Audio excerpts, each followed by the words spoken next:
Now, it's not just Occupy Wall Street. It's Occupy a lot more than that. The movement has spread across the country. It's inspired people to occupy cities from Los Angeles to Chicago, Boston, Denver, and Seattle, all in protest. Demonstrations are also expected in Phoenix, San Francisco, and here in Washington, D.C. in the coming days, too.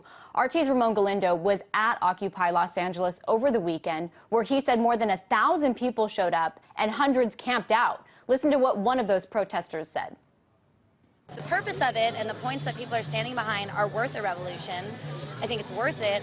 Whether we'll be able to do that or not is up to everyone who's here. So she's talking about revolution, and earlier I caught up with Ramon and asked him if this protest struck him as a flash in the pan, one-time kind of demonstration, or if he got the feeling that this could turn into something bigger, like the woman he interviewed said.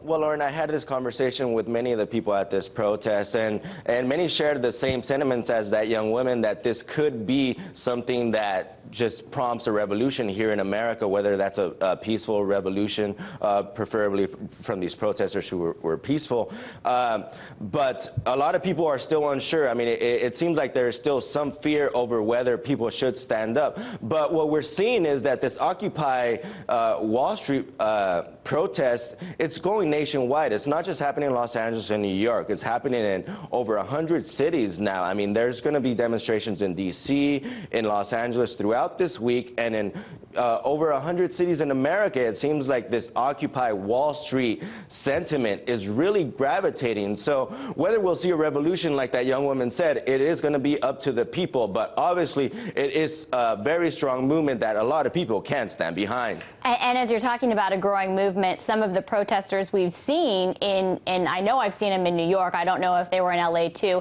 they had signs saying American Spring, comparing this to what we've seen in the Arab Spring. And even on Occupy Wall Street's website, they say that they're inspired by what we've seen in the Arab world and the revolutions there. Did people talk about that in LA? Oh, most definitely, Lauren. Now, a lot of the people that I talked to, you mentioned the Middle East, a lot of the people got their inspiration from the protesters in Greece who see austerity measures just eroding their way of life.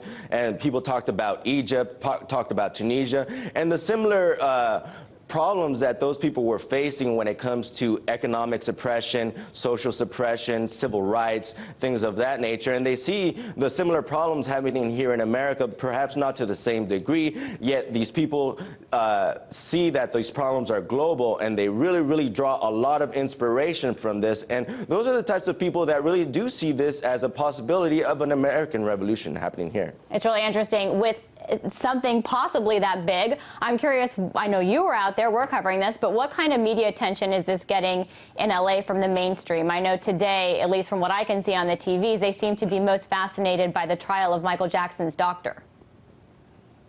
Well, that's right, Lauren. Over the weekend, the demonstrations here got minimal coverage.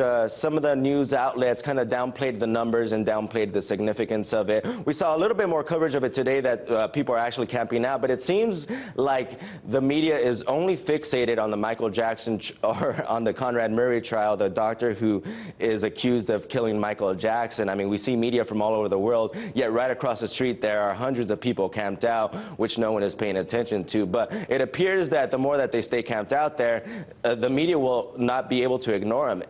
And even then, just this morning, while reporters from across the country were trying to do their live reports on the Conrad Murray trial, we saw the Occupy Los Angeles demonstrators march down to the courthouse, and with their chants, they drowned out the live reports of reporters from CNN and the local affiliates here in Los Angeles. So even if the mainstream media refuses to pay attention to the message, refuses to pay attention to this movement, it appears that the Occupy Wall Street protesters and those showing solidarity with Occupy Wall Street are definitely letting their voices be heard.